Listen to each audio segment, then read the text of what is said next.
नमस्कार बच्चों, कक्षा 7 का विषय हम पढ़ रहे हैं। जैसे कि आप देख रहे हैं, आज हम हल करेंगे प्रश्नावली 2.1 का क्वेश्चन नंबर 5। गलती से शायद जो आपका मैंने पीछे वाला जो कल वाला वीडियो बनाया था उसमें जो थंबनेल था, जो प्रोफाइल पिक्चर है, उसमें 2, 3, 4 के साथ 5 या 3, 4, 5 का हल भी लिख दिया था। गलती से वो हो गया था, क्योंकि 5 सवाल आज हम हल करेंगे। चलिए बात करते हैं। नमस्कार, कक्षा 7 गणित विषय प्रश्नावली 2.1 भिन्न और दशमलव के बारे में अब हम बात कर रहे हैं।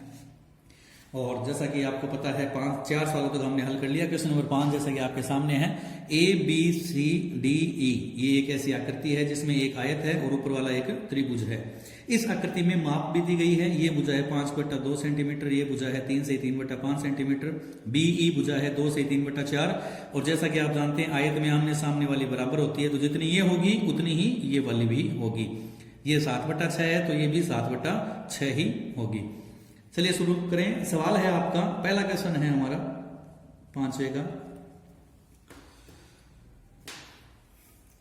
ये कह रहा है कि त्रिभुज ABE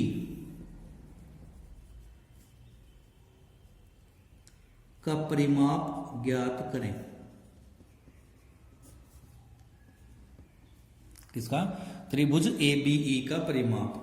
तो ये भी आपको पता है करना क्या है। परिमाप का मतलब बाहरी भुजाओं का जोड़। और त्रिभुज में 3 भुजाएं, ये एक, ये दूसरी और ये तीसरी, तीनों भुजाओं को जोड़ें। तो देखिए सबसे पहले इन्हें लिखें।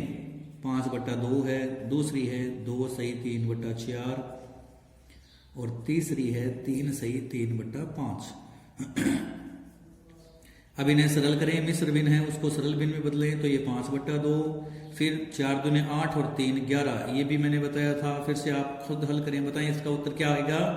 पहले नीचे वाले को गुणा करना है, ऊपर वाले में जोड़ करनी है। 5 को 3 से गुणा करेंगे तो कितना आएगा 15, और 3 जोड़ेंगे तो कितना हो जाएगा 18। ठीक है। अब इनकी जोड़ के लिए हम क्या करते हैं, लहसा लेते हैं। 2, 4, 5 का लहसा।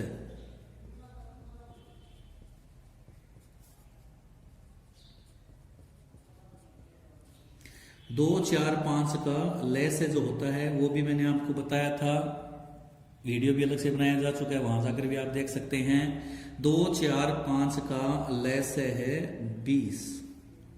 अब क्या करते हैं कि सभी संख्याओं को लहसे से गुणा करते हैं। जैसे 5/2 को भी करें, 11/4 को भी करें और 18/5 को भी लहसे से गुणा करें। और नीचे लहसे लिख दें 20। देखिए 2 से डिवाइड करेंगे 20 को 10 बार, 4 को 20 से करेंगे तो 5 बार, 5 को 20 से करें तो 4 बार। अब गुणा करना सिंपल सा है, कोई हार्ड नहीं है। मैं ये इसलिए धीरे धीरे इसलिए बता रहा हूं कि नीचे वाला जो भी पूछा जाएगा दूसरा क्वेश्चन की इस आयत का परिमाप ज्ञात करें, तो वो अपने आप करना है आपको। इसलिए आप ध्यान से देखें जोड़ कैसे करते हैं। जोड़ के लिए हमने दूसरा क्वेश्चन, पहला क्वेश्चन किया ही था जिसके 7 भाग थे जोड़ बाकी के, तो शायद अब आपको आने भी लग गया होगा। 10 को 5 से गुणा करें तो 50, 11 को 5 से गुणा करें तो 55 और 18 को 4 से गुणा करें तो 72। इन सबको जोड़ें तो हो जाता है वो आपका 177, यानी कि 177/20। अब 20 का इसमें भाग लगाएंगे तो आंसर क्या हो जाएगा। 20 के पाड़े में 177 से छोटी संख्या आ जाएगी 160, जो होती है 8 बार, और शेष को हम ऊपर लिख देते हैं और जिसका भाग लगाया उसे नीचे। तो ये हो जाएगा आपका उत्तर। किसका निकाला है हमने? त्रिभुज का परिमाप निकाला है। अब दूसरा क्वेश्चन भी, जैसे कि मैंने अभी आपको बताया था, हिंट दिया था कि दूसरा क्वेश्चन क्या होगा, आयत का परिमाप ज्ञात करें।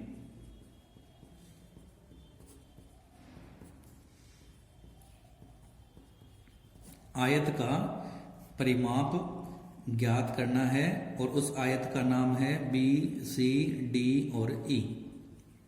ये आप अपने आप करना है। देखिए ये 7.6 है तो ये भी 7.6, ये 2 से 3/4 है तो ये भी 2 से 3/4। ये चारों भुजाएं आपके पास है। आयत में चारों भुजाओं को जोड़ना है तो आप सरलता से ज्ञात कर सकते हैं। फिर क्वेश्चन पूछा है कि बताएंगे कि पहले में यानी कि त्रिभुज का परिमाप ज्यादा आएगा या आयत का परिमाप ज्यादा आएगा, ये आपको उत्तर निकालने के बाद में बताना है कि किसका परिमाप जो है वो ज्यादा आया है। ठीक है, तो ये करना है आपको खुद, यानी कि स्वयं करें। ये है होमवर्क 5वें का दूसरा। देखिए क्वेश्चन है छठा, सलील एक तस्वीर को किसी फ्रेम या चौखट में जड़ना चाहता है। तस्वीर 7 सही 3/5 सेंटीमीटर चौड़ाई की है और चौखट की जो चौड़ाई है वो 7 सही 3/10 है। तस्वीर की चौड़ाई 7 सही 3/5 और फ्रेम की चौड़ाई जो है वो है 7 सही 3/10 सेमी से ज्यादा नहीं होनी चाहिए। तो यानी दो चीजें हैं, एक तो फ्रेम है और एक है अपनी तस्वीर। ये बताना है कि तस्वीर को कितनी काट छांट करनी चाहिए या कितनी कम कर सकते हैं ताकि वो फ्रेम में आसानी से आ जाए। तो ये है आपका क्वेश्चन नंबर 6। छठे क्वेश्चन के अनुसार सबसे पहले हम लिखेंगे, जूम आउट कर देता हूं पहले।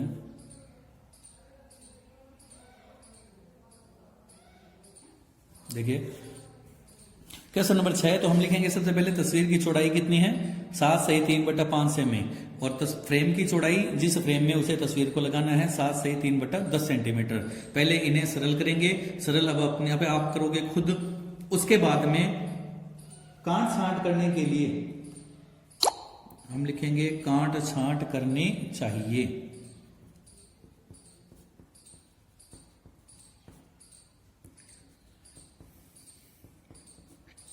और कितनी काट छांट करनी चाहिए उसके लिए क्या करेंगे, जो तस्वीर है वो है 7 सही 3/5 सेंटीमीटर की, उसमें से 7 सही 3/10 सेंटीमीटर को हम घटाएंगे।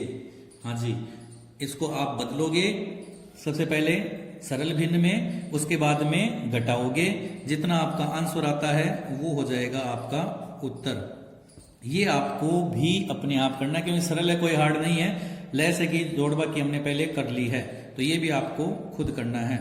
Do your self. ठीक है, चलिए तो अब बात करते हैं क्वेश्चन नंबर 7 की। क्वेश्चन नंबर 7 है कि रितु ने एक सेब का, यदि ऐसा होगा तो मतलब जैसे आप कर सकते हो तो वो आपको ही करना पड़ेगा, वो मैं खुद होमवर्क में डाल दूंगा वो क्वेश्चन, और वो आप करके देखें तभी आपको आने लगेगा, वरना कैसे आएगा। तो रितु जो थी उसने सेब का एक टुकड़ा खाया, तो मान लीजिए सेब का कितना भाग खाया वो हम लिखेंगे। तो माना रितु ने सेब खाया 3/5 भाग, पूरा नहीं खाया। और सोमू ने, दूसरा एक व्यक्ति जो था उसका भाई सोमू ने सेब खाया। और क्वेश्चन में यही था कि रितु ने एक सेब का 3/5 भाग खाया, जबकि शेष भाग उसके भाई सोमू ने खाया। अब बताओ कि कितना भाग उसके भाई ने खाया था, वो हमें ज्ञात करना है। तो सेब कितनी थी 1, उसमें से इस संख्या को घटाएंगे तो पता चल जाएगा आपको। सोमू ने सेब खाई 1 पूरी थी, उसमें से ऋतु वाला भाग घटा दें तो आपका आंसर आ जाएगा। और फिर पूछा है कि बताओ किसने ज्यादा खाया, तो ये आपको संख्याओं में से देख के बताना है, अवरोही क्रम में से कि ज्यादा वाला मान कौन सा है वो आप पहचानोगे खुद। तो ये क्वेश्चन भी आपको खुद करना है, क्योंकि ये क्वेश्चन भी मैंने पहले करवाया है। दूसरे का पहला क्वेश्चन था बट्टा में कुछ नहीं है तो हम वहां 1 लगाकर जोड़वा की कर सकते हैं लय से लेकर। इसी तरह से इस प्रश्नावली का अंतिम क्वेश्चन है क्वेश्चन नंबर 8। देखें ध्यान से, क्वेश्चन 8 है माइकल ने एक तस्वीर में रंग भरने का कार्य 7/12 घंटे में पूरा किया। माइकल ने रंग किया, कितना समय लिया वो लिखेंगे 7/12 घंटे। ठीक है, वैभव ने उसी तस्वीर में रंग भरने का कार्य 3/4 घंटे में पूरा कर दिया। उसी तस्वीर का मतलब उसी तस्वीर, यानी काम वही एक है। तो वैभव ने रंग किया 3/4 4 घंटे में, यानी इतना समय लिया दोनों ने। अब बताओ किसने ज्यादा समय लिया, यानी किसने ज्यादा समय लिया था। तो उसके लिए भी हम क्या करेंगे, सबसे पहले इन दोनों को घटाएंगे कि कौन सा ज्यादा बड़ा काम था, किसके लिए ज्यादा काम था, उसके बारे में हम घटाएंगे। जैसे कि पहले ये 3/4 है उसको, और उसके बराबर इक्वल में माने, यानी कि 3/4 में से 7/12 वाला जो मान है वो घटाएं। किसने समय ज्यादा लिया, तो उसके लिए वैभव वाला जो मान है उसमें से माइकल वाला मान घटाएं। ये भी पहले से हुआ है, लैसा लें नीचे वाली संख्या का और आप कर सकते हैं। तो ये भी आपको खुद करना है। तो आज के लिए इतना ही है। पूरी प्रश्नावली हल हो चुकी है। 5 से लेकर 8 सवाल तक हमने हल किया। आपको होमवर्क के लिए काम मिलता है 5वें का दूसरा, 6ठा, 7वां और 8वां। ये आपको होमवर्क के लिए खुद करना है। ओके।